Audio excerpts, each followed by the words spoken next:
Live from New Delhi, you're watching DD India Newshour, India's voice to the world. I'm Lipakshi Khurana, coming up in the next hour. Explosion in a car near Red Fort in New Delhi claims 8 lives. The President, Vice President and Prime Minister Modi condole loss of lives in the blast. Prime Minister takes stock of the situation as Home Minister visits the blast site and hospital.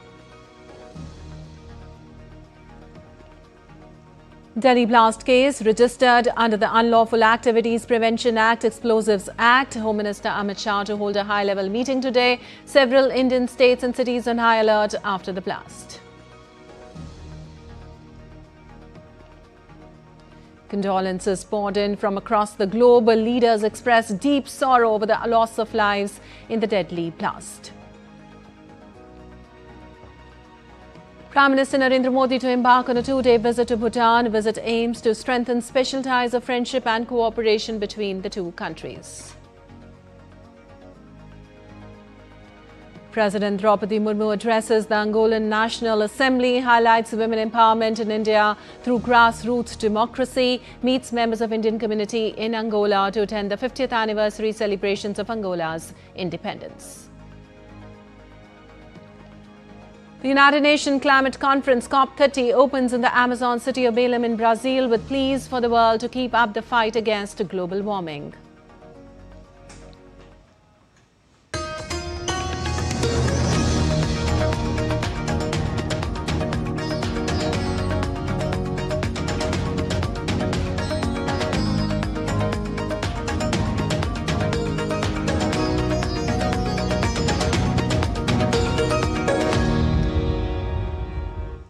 And on to the top story this hour. High-intensity explosion ripped through a slow-moving car at a traffic signal near Delhi's Red Fort metro station on Monday evening, killing at least 8 people and injuring several others.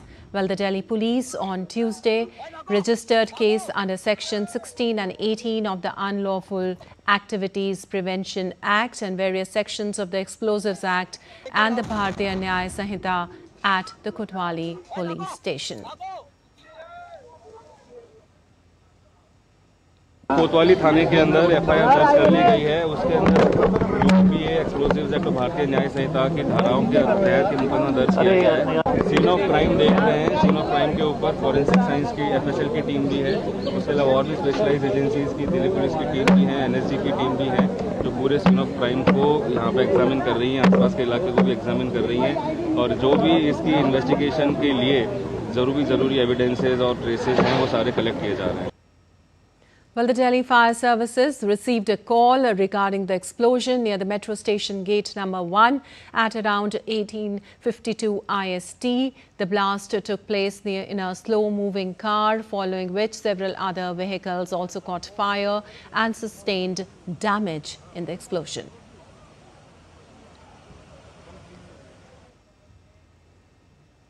The area was cordoned off and teams of Delhi Police, National Investigation Agency, National Security Guard and Forensic Science Laboratory are investigating the incident. No terror outfit has so far claimed responsibility for the attack. And up on your screens right now is the exclusive CCTV footage of the white I-20 car moments before the blast. Well, police is going through the CCTV clips, including footage from nearby roads and parking toll plazas. The footage is being closely examined to determine route of the car, who brought the vehicle to the parking area, who entered or exited the car, and who later drove it out.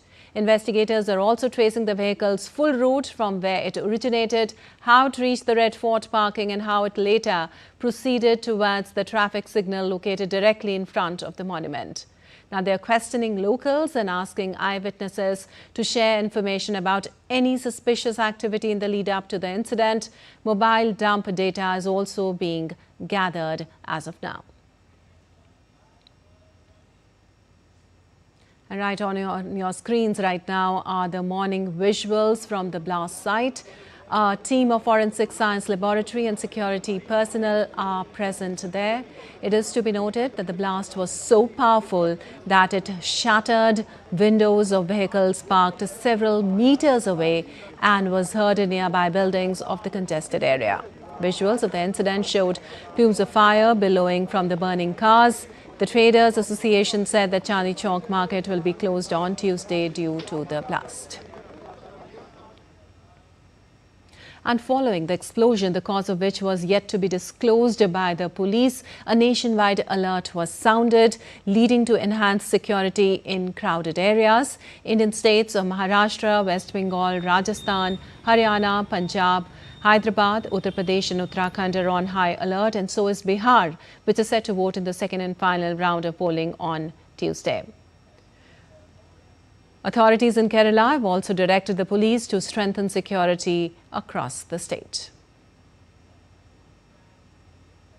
And India's Home Minister Amit Shah will chair a high-level security meeting on the blast with top security officers in a short while from now at around 1100 IST. Home Secretary, Intelligence Bureau Chief, Delhi Police Commissioner and NIA Chief, besides other senior officials, will attend the meeting. The high-level security meeting will take place at Home Minister's residence here in New Delhi. The Home Minister has already stressed that the top agencies in the country are investigating the incident with full intensity and that they will go in depth into the incident.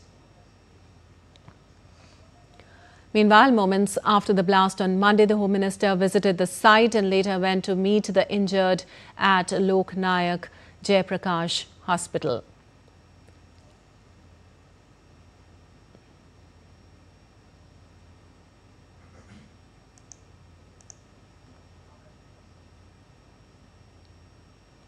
Following the explosion, Home Minister Amit Shah moments later visited the blast site and then later visited the injured at the Lok Nayak Jayaprakash Hospital.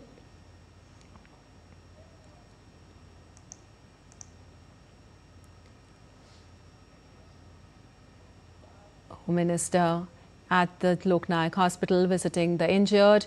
And Prime Minister Narendra Modi also took stock of the situation with Home Minister Amit Shah and other officials. In a social media post on X, he expressed condolences to those who have lost their loved ones in the blast in Delhi earlier this evening. He hoped that may the injured recover at the earliest and those affected are being assisted by the authorities. Also, President Droupadi Murmu has condoled loss of lives in the blast. In a social media post, she said, and I quote, "I convey my heartfelt condolences to the families and friends of those who lost their lives in the blast that has taken place in Delhi. I pray for their quick recovery of those injured," unquote. Meanwhile, political fraternity across the globe condoled the loss of lives in Delhi explosion. The European Union's ambassador to India, along with the envoy of France and the Egyptian embassy, offered condolences on the loss of lives in Delhi blast on Monday evening. The US State Department Bureau of South and Central Asian Affairs also expressed condolences over the high-intensity blast near Delhi's historic Red Fort. Extending condolences over the incident, President Mohammad Muizzu said Maldives stands in solidarity with the people and government of India in this difficult time. Condolences also poured in from the ambassadors of Japan, UK and Argentina. The ambassadors extended prayers for the injured and deceased. The embassy of Iran also expressed deep sorrow and conveyed sympathy.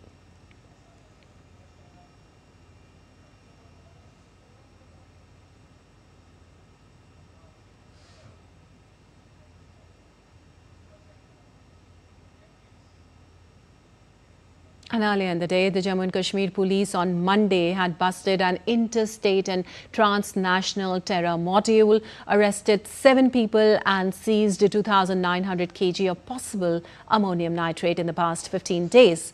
Out of the total recovery, 360 kg of possible ammonium nitrate was recovered from the house of a doctor in Haryana's Faridabad.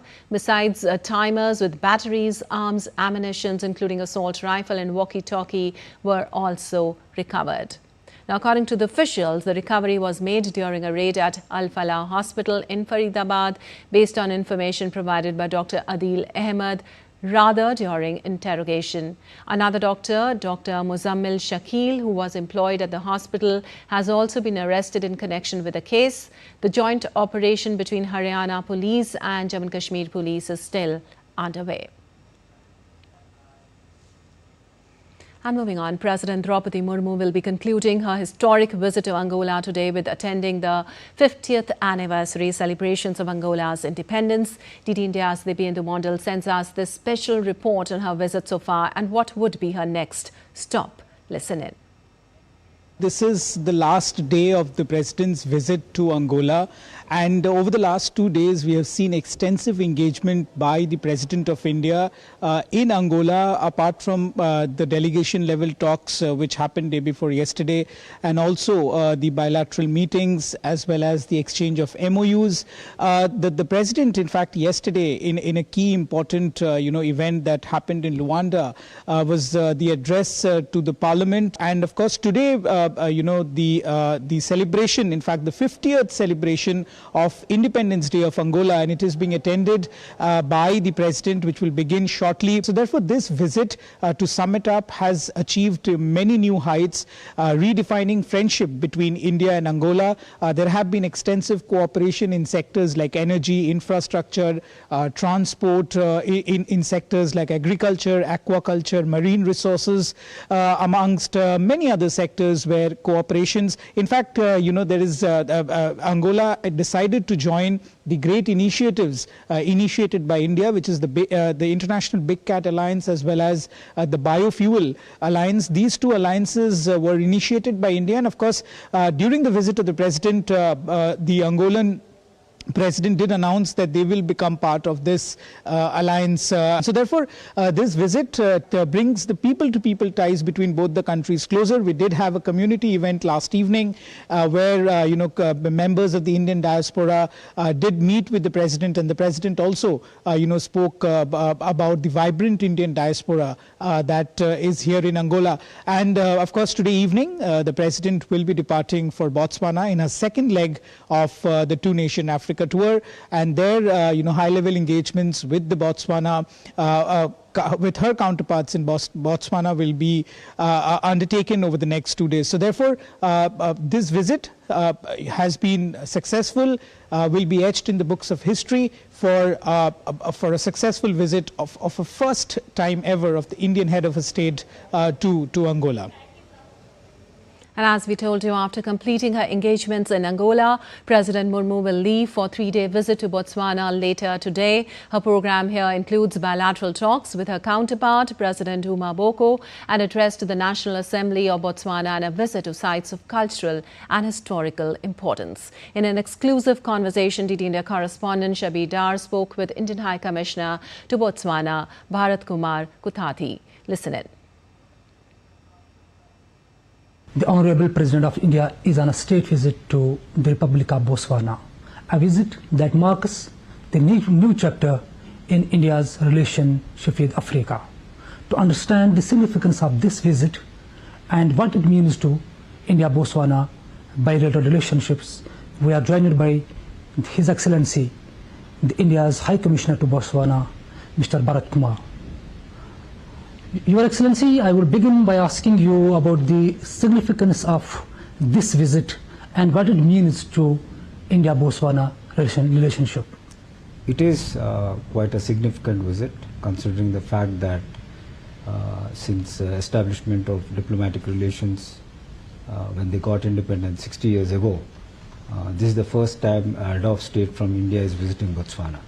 So that way, this is a milestone in bilateral relations between both the countries. This visit will definitely pave the way to further enhance the areas of cooperation, be it health, be it education, be it small and medium scale manufacturing.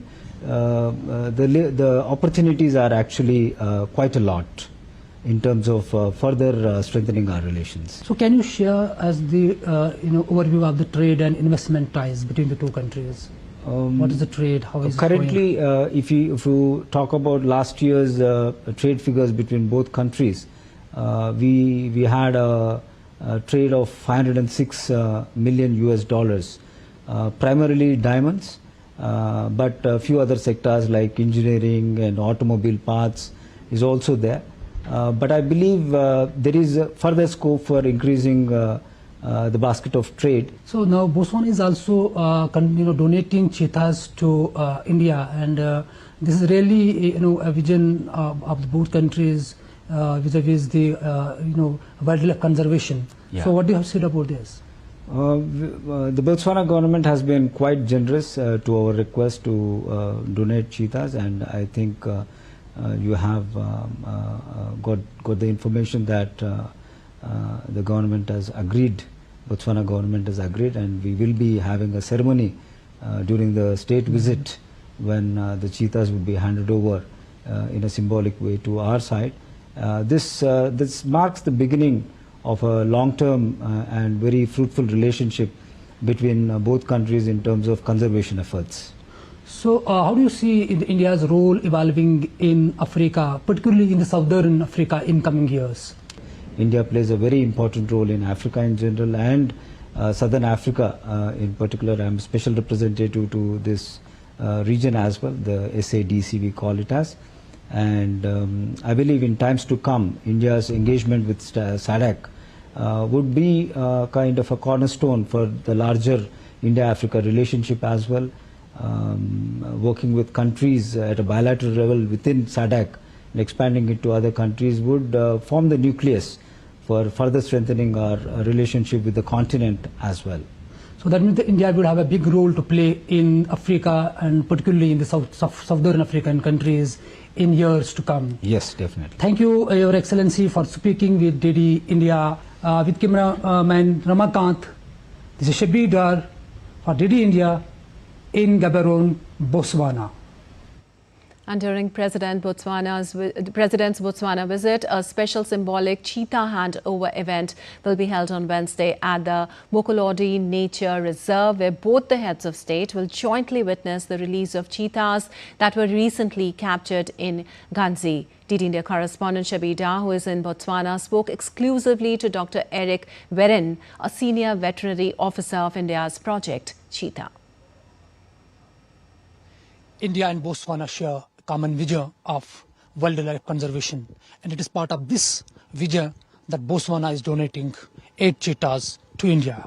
To talk more on this, I am joined by Dr. Eric. Botswana is considered as the stronghold of cheetahs. Tell us something about the cheetahs in Botswana. Cheetah, as you know, is vulnerable. There are only about 7,000 individuals, just over 7,000 left in the world. We are very, very fortunate in Botswana and our neighboring country, Namibia, that we are harboring nearly half the world's population of cheetah. And the big threat to cheetah is really space, which brings them into conflict. And we are quite lucky in the sense that both Namibia and Botswana has got space. 65% of our wildlife, and that includes a large part of our cheetah population, actually occur outside our protected areas. And this is the reason why we were actually able to capture these cheetah on game ranches outside protected areas and even wildlife management areas. And then we transported them here, and we are now preparing them for quarantine before they are able to go to India. So can you tell us about the arrangements being made here about the final cheetah handover event? It's actually very exciting. I mean, the fact that we are going to host the President of India here, the first time in the history of Botswana, and it's even more appropriate that it is about cheetahs. So what will happen is that His Excellency, the President of Botswana, is going to officially hand over these cheetahs to His Excellency, the President of India. And as part of the ceremony, we are going to release some of these cheetah into the quarantine as a start of quarantine. And still to come on DD India Newshour. Prime Minister Modi and Bhutan King will inaugurate Punat Sangchu second hydroelectric project jointly developed by India and Bhutan. Prime Minister of Bhutan Shering Tobgay speaks exclusively to DD India on Prime Minister's visit to Bhutan.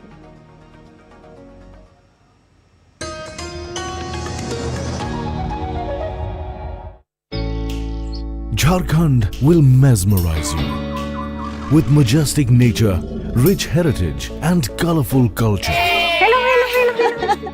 Johar. It fits perfectly. Thank you. Full workout ho gaya. Ready?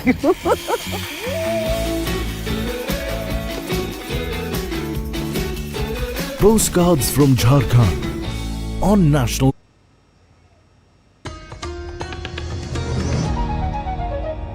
Welcome back. You're watching TD India News. I'm Lipakshi Khuran, and moving on, Prime Minister Narendra Modi will arrive in Bhutan's Paro International Airport a short while from now. Prime Minister Modi is visiting the Himalayan nation on a two-day state visit. This will be the fourth visit of Prime Minister Modi to the Himalayan kingdom since taking office. The visit seeks to strengthen the special ties of friendship and cooperation between the two nations.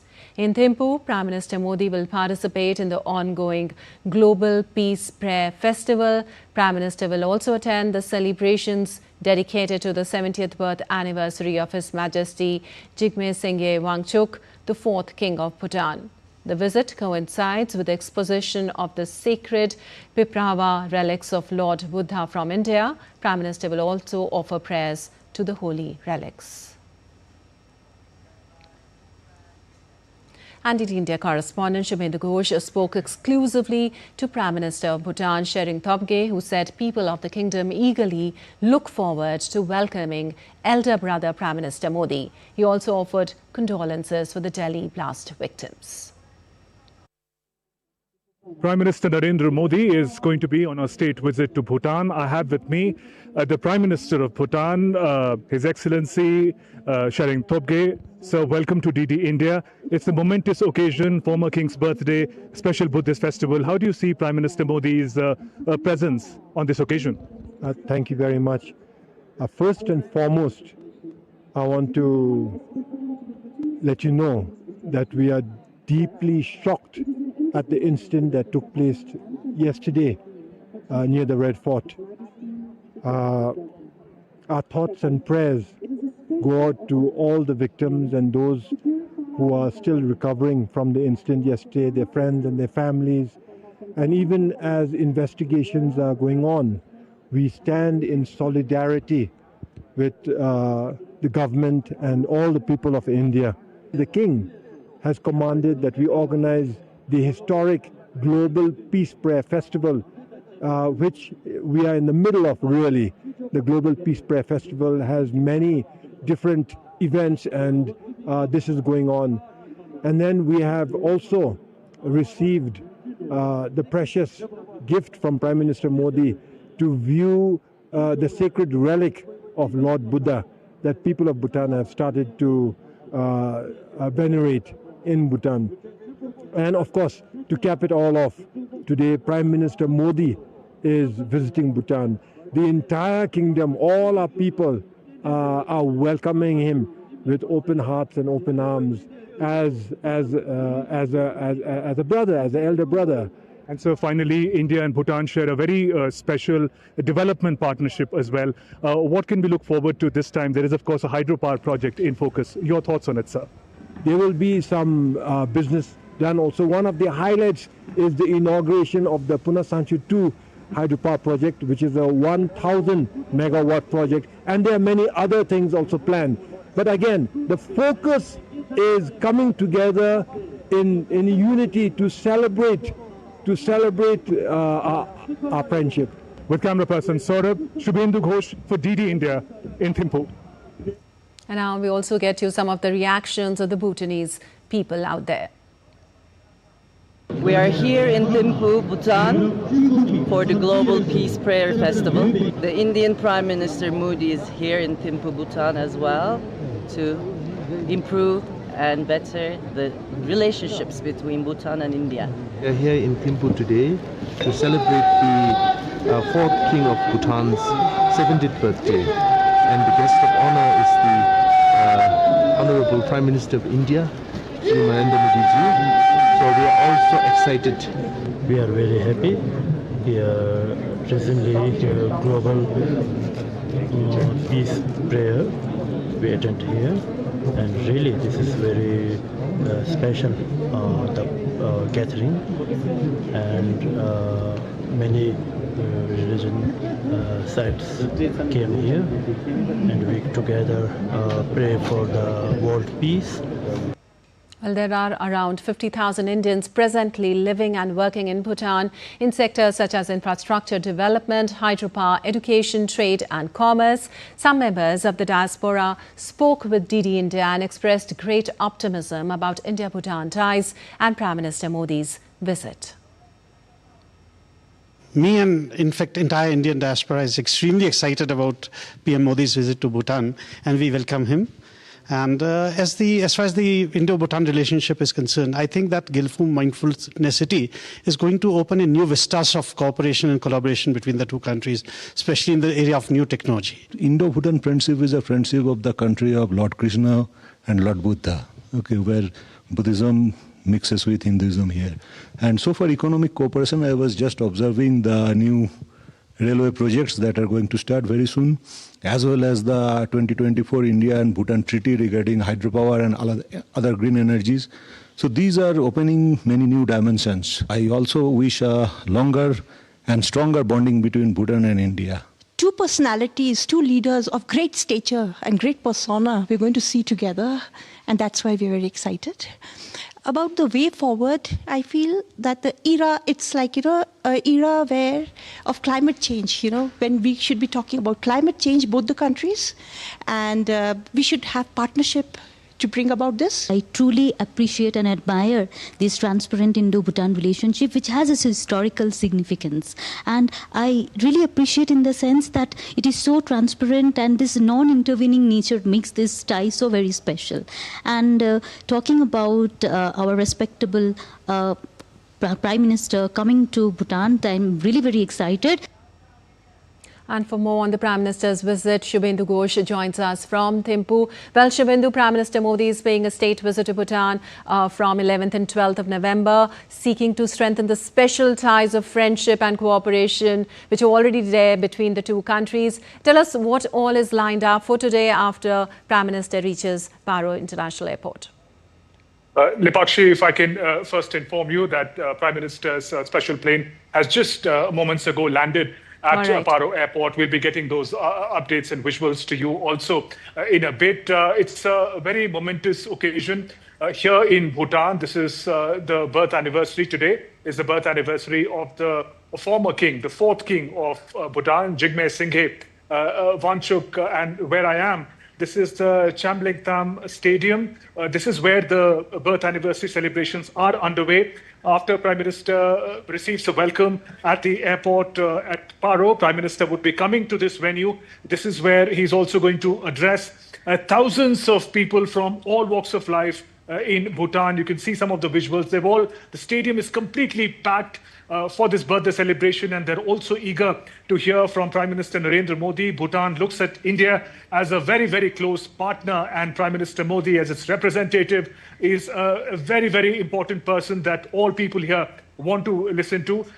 This would also be an occasion, this visit for Prime Minister, to take forward the development partnership, Lipakshi, between the two countries. It's a cornerstone, really, of the modern relations between India and Bhutan. In focus is the about 1,020 megawatt P2 hydropower project that will be jointly inaugurated by Prime Minister Modi and the King of Bhutan. The trade talks about connectivity, rail connectivity between India and Bhutan, also likely to be taken up. But for now, for today, the entire focus is on this celebration of the birth anniversary of the former king. I spoke with the Bhutanese Prime Minister, Sherring Tobgay, just a short while ago, and he expressed first his deep condolences of the victims of the Delhi blast, the tragedy that happened yesterday. And he said that people in Bhutan share their sympathies with India, and at the same time, they look forward to receiving Prime Minister Narendra Modi here.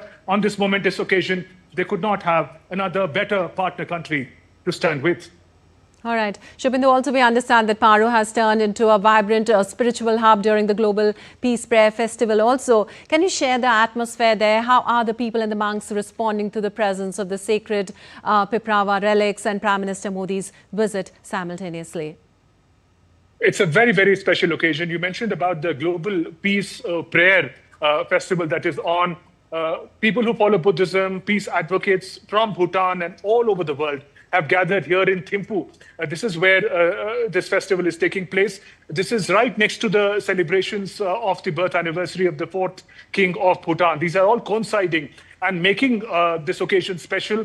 Also really reinforcing the importance of India-Bhutan friendship are the sacred Buddha relics that have been brought here from India.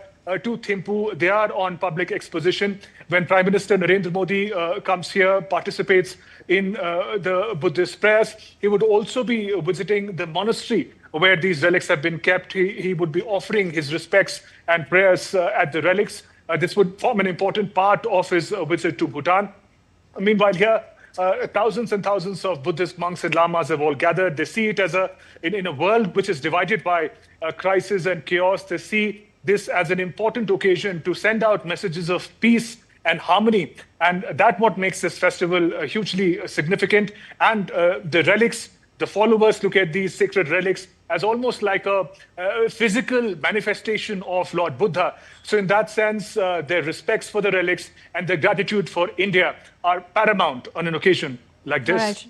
All right. Shobindu, also India and Bhutan share a deep development and cultural partnership with projects like the Punat Sangchu second hydroelectric project, symbolizing this cooperation. From what you're seeing on the ground, how is this partnership being perceived locally, especially in terms of opportunities for the youth and the broader community? Well, if we simply reflect on the data, Lipakshi, we can clearly see that India happens to be Bhutan's largest trade and development partner. But relations are more than just data. We go around for the past couple of days. We've been meeting people from all walks of life. They look at people from India really as family and friends. The warmth with which they engage on themes of India-Bhutan friendship really speaks volumes about the kind of relations that have been developed between the two countries. There is, of course, civilizational ties, the Buddhist heritage that we've been talking about that the two countries share. But this development partnership, this sort of dependence on each other, this sharing of interest, watching out for the common goals of the two countries, these really bring the peoples of the two countries together, not just at the leadership level, but even in capacity building, for example. India is playing a key role in training, in skilling, in creating infrastructure for the youth of Bhutan. And therefore, the people in Bhutan really look at India as an indispensable partner in all walks of life. You mentioned about the P2 hydropower projects. When this comes into place, the Bhutan's capacity to produce clean electricity is going to be increased by 40%. Now, interestingly,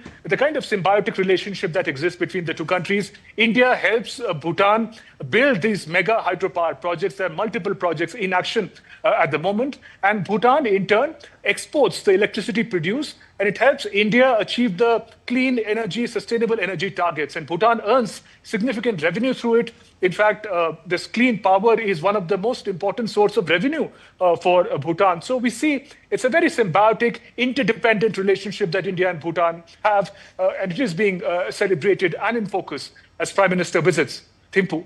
All right. Shobindu, also, if you talk about the Indian diaspora, there are about 50,000 Indians living in Bhutan. How excited are they? And of course, we have a very strong people-to-people connection between both the countries.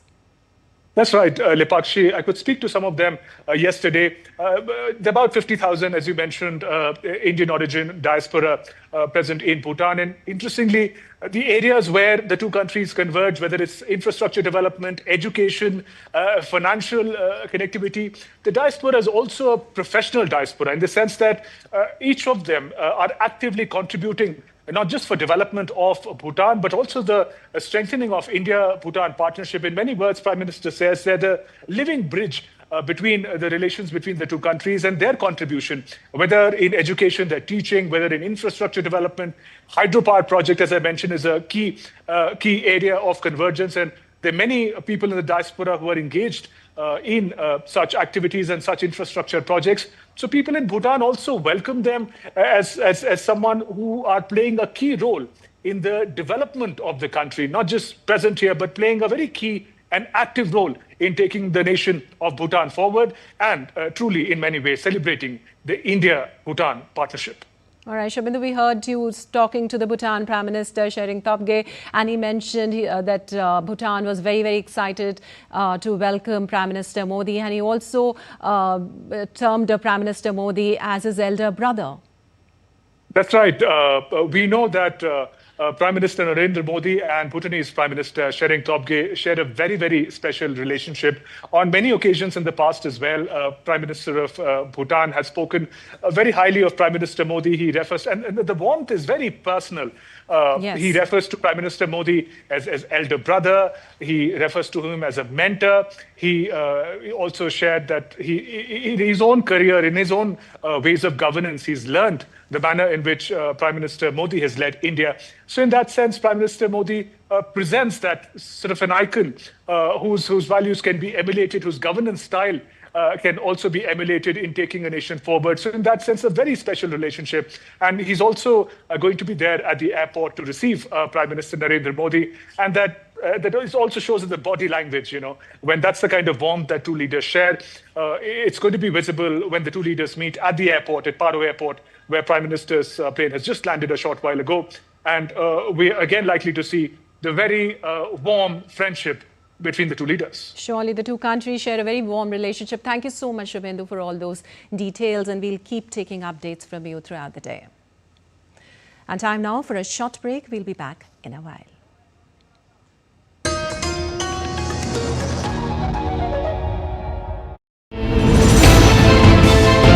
Geopolitics and trade deals.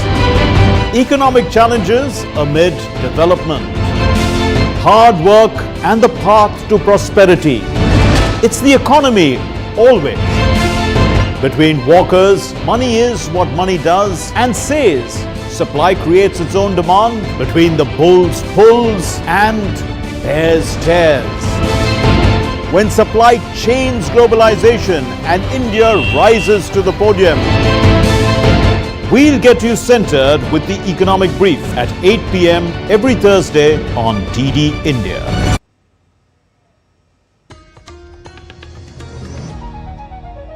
Welcome back. You're watching DD India News. I'm Lipakshi Khurana, and moving on, Sergio Gore was sworn in as the next U.S. ambassador to India on Monday, with President Donald Trump presiding over the swearing-in ceremony.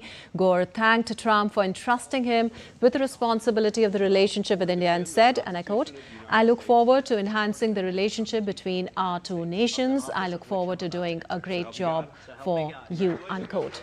Well, in August, Trump nominated Sergio Gore as India's next ambassador and special envoy for South and Central Asian affairs. During his testimony before the Senate Foreign Relations Committee in September, Gore had emphasized that India is one of the most important relationships the U.S. has in the world.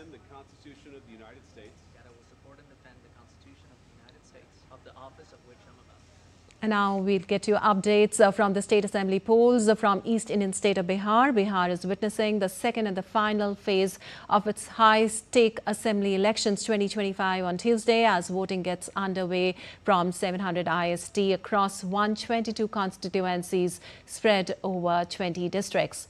Well, around 14.55% voting has been registered till 900 IST in the concluding phase, which will play a decisive role in shaping the composition of the next state government. A total of 1,302 candidates are in the fray in this phase, which covers parts of central, western and northern Bihar. Nearly 3.7 crore voters are eligible to cast their ballots at 45,399 polling stations, the highest ever set up for an election phase in the state.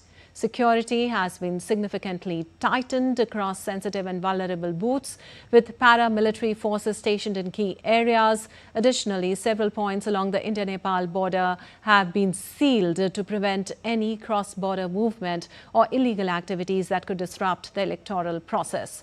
The counting of votes for all 243 constituencies will take place on the 14th of November.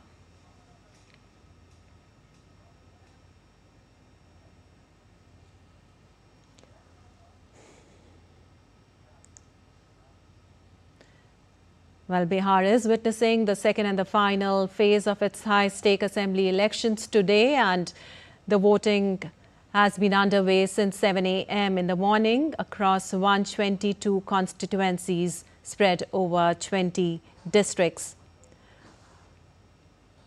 Around 1,302 candidates are in the fray in this phase, which covers parts of central, western and northern Bihar.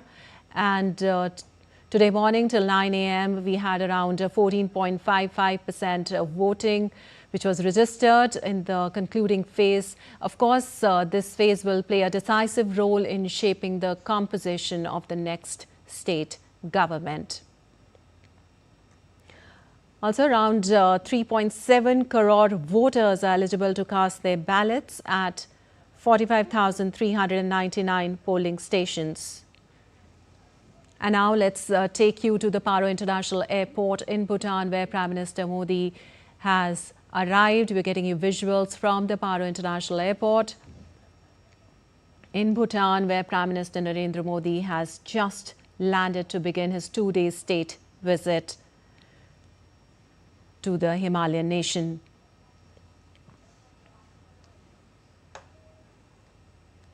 Prime Minister being received by Bhutan's top dignitaries, Prime Minister Shering Tobgay, senior ministers and officials of the royal court.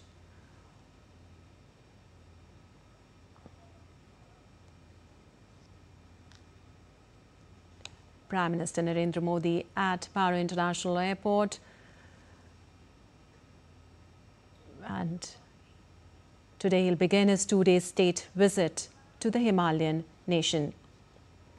From Paro, the Prime Minister will travel to Thimphu, where he will be accorded another grand welcome, and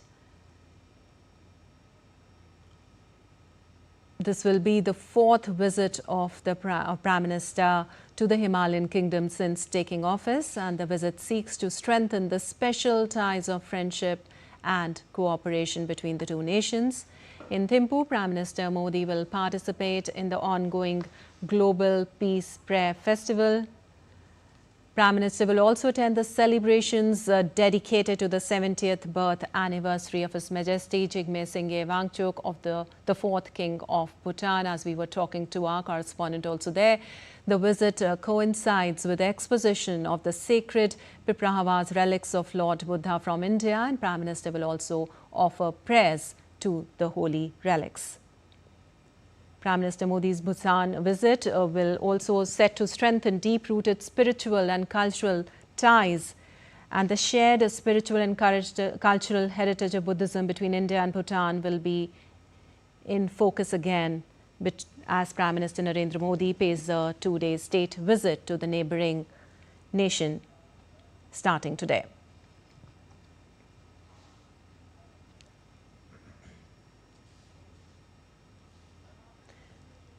In fact, Buddhism is a shared heritage between India and Bhutan, and a number of Bhutanese pilgrims also travel to Bodh Gaya, Rajgir, Nalanda, Sikkim, Sarnath and other Buddhist sites in India.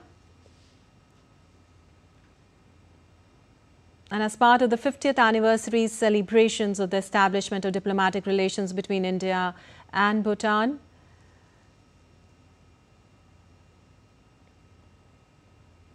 in fact, the temple, the J. Kempo presided over the groundbreaking ceremony to construct the Bhutanese temple in Rajgir earlier. Prime Minister Modi had visited Bhutan on his first overseas visit after assuming responsibility in the year 2014, and in August 2019, Prime Minister Modi undertook a state visit to Bhutan after assuming office for the 2nd term. In fact, Prime Minister Modi had paid another landmark state visit to Bhutan in March 2024, where he was conferred the Order of the Druk Gyalpo, Bhutan's highest civilian decoration, by the King of Bhutan in a public ceremony. In fact, Prime Minister Modi was the first foreign leader to be given this prestigious award.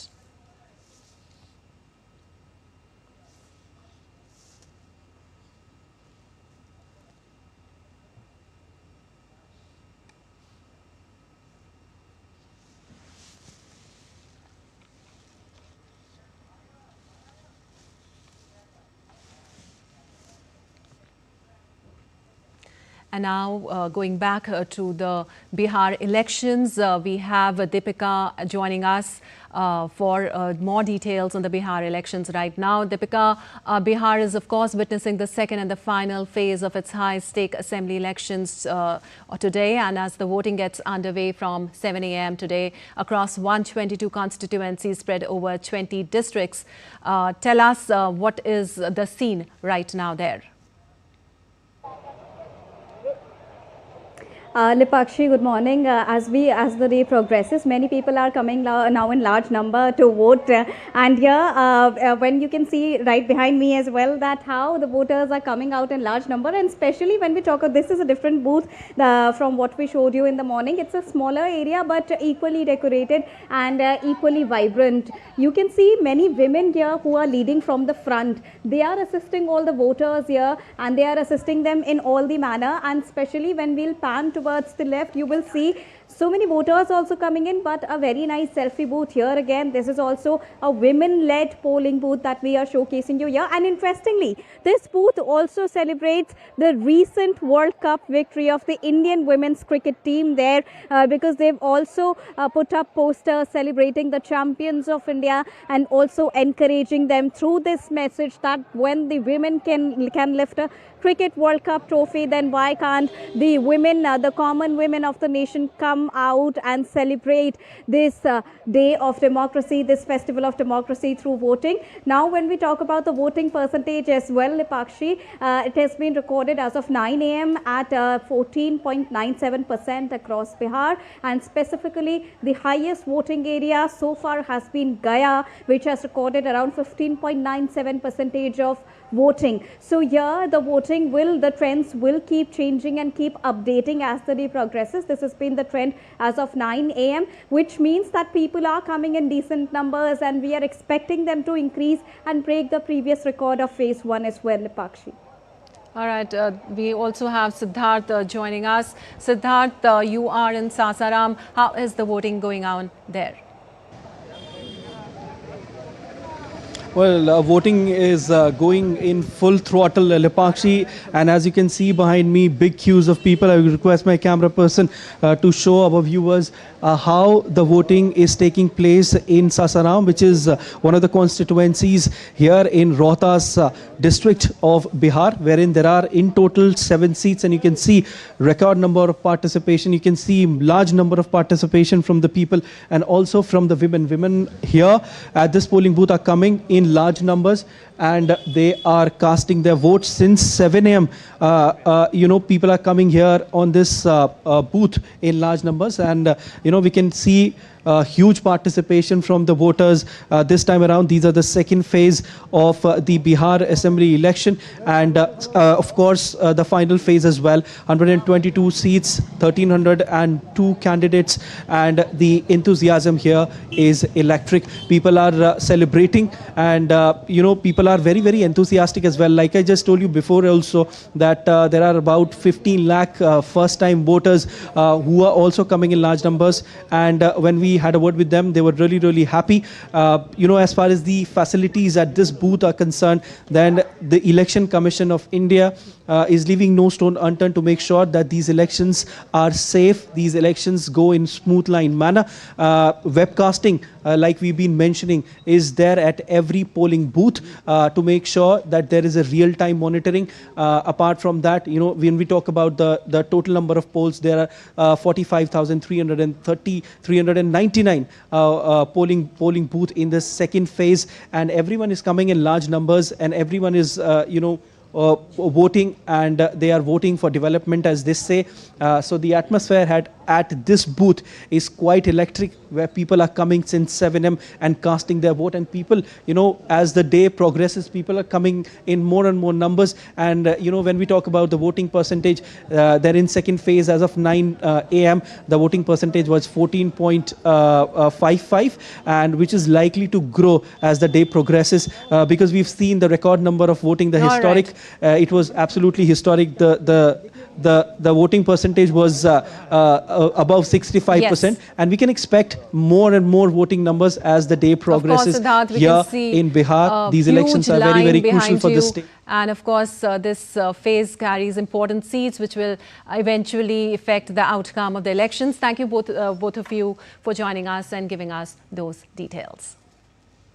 And moving on, the US Senate on Monday passed a bill that will fund the government through January 30th and fund some agencies like the Department of Agriculture and Veteran Affairs for the remainder of the fiscal year. The bill narrowly passed by a 60-40 vote. 8 Democrats voted for the bill. Senator Rand Paul was the only Republican to vote against the bill. Now it next heads to the Republican-controlled House of Representatives, where Speaker Mike Johnson has said he would like to pass it as soon as on Wednesday. If part passes there, it would go to President Donald Trump for a signature and end the government shutdown now in its 41st day. U.S. President Donald Trump said on Monday that the deal to end the government shutdown was very good, adding that he would abide by the agreement while noting some terms might still change. Well, I will be. I'll abide by the deal. The deal is very good. We're not going to be giving $1.5 trillion to people that came in from jails and from, the gangs and drug dealers and all of these others that they wanted to be given health care, which would have hurt our health care system. I hope that we're going to be able to have a health care where Lindsay and I were discussing it, Jim and I were discussing it, and Katie, we discussed it.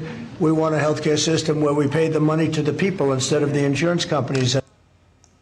Well, the COP30 climate summit opened on Monday with the UN climate chief urging countries to cooperate rather than battle over their priorities. Now, the host country, Brazil, brokered a deal on the agenda for the 2-week summit in the Amazon city of Belém, deflecting attempts by developing country negotiating blocs to shoehorn contentious issues like climate finance and carbon taxes into the talks. Brazilian President Luiz Inácio Lula da Silva warned against interest trying to obscure the dangers of climate change. California Governor Gavin Newsom and New Mexico Governor Michelle Lujan Grisham were expected in Belém on Tuesday. Germany said European countries would push for their commitments to rein in fossil fuel use.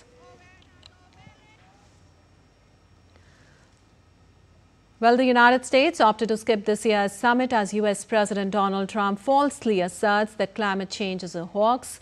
COP30 President Andre Correa de Olego told a news conference that the absence of the U.S. has opened some space for the world to see what developing countries are doing.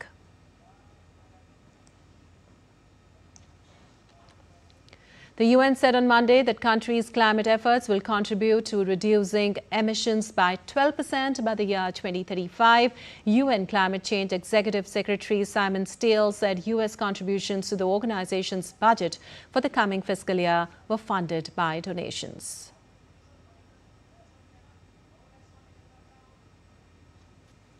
The good news is we're not starting from nothing. The Paris Agreement is delivering real progress. We're now bending the curve of planet heating emissions downwards for the very first time. And I'd refer you to the letter we sent to the parties this morning, which has the latest numbers, updating our recent NDC synthesis report. The new NDCs, including many received in recent days, will reduce emissions by 12% in 2035. That's a big deal. And moving on, British-Hungarian author David Szalay has won the 2025 Booker Prize for his novel Flesh, a haunting tale of ambition, loss and identity. Well, Zalay's win marks his first Booker after previously being shortlisted in 2016 for All That Man Is. Well, David Zalay's novel Flesh tells a tortured story of a Hungarian emigre who makes and loses a fortune. The novel examines masculinity and moral decay through spare, powerful prose. He beat 5 other shortlisted authors to claim the prestigious literary prize. Speaking to the Booker Prize organizers, Szalay said he wanted to craft a story that began with Hungary and ended with England, exploring Europe's deep cultural and economic divides. And on to some sports news now. Young Indian shooter Samrat Rana created history in Cairo, clinching gold in the men's 10-meter air pistol at the prestigious ISSF World Championships. The 20-year-old became the first Indian pistol shooter in an Olympic discipline to be crowned the world champion. His triumph also powered India to the team gold in the event. With 3 gold, 3 silver and 3 bronze medals overall, India climbed from 5th to the 3rd in the medal standings. Now, China continued to lead the table with 6 gold, 4 silver and 2 bronze. Samrat shot 243.7 in the final to beat back the challenge of China's Hu Kai, who took the silver in a nerve-wracking medal round with a score of 243.3. Significantly, this was also the first time 2 Indian shooters won medals in the same event at the World Championships. All right, that's all for this edition of DD India News Hour, but let us know your thoughts on the news of the day. For those on the go, you can get all the latest news and updates from India and across the world on the DD India mobile app. The app is available in both Android and iOS platforms. Scan the QR code on the screen to download now. We'll be back with more news as it breaks here on DD India. Lupakshi Khurana from all of us here in Delhi. Thanks for watching DD India News Hour.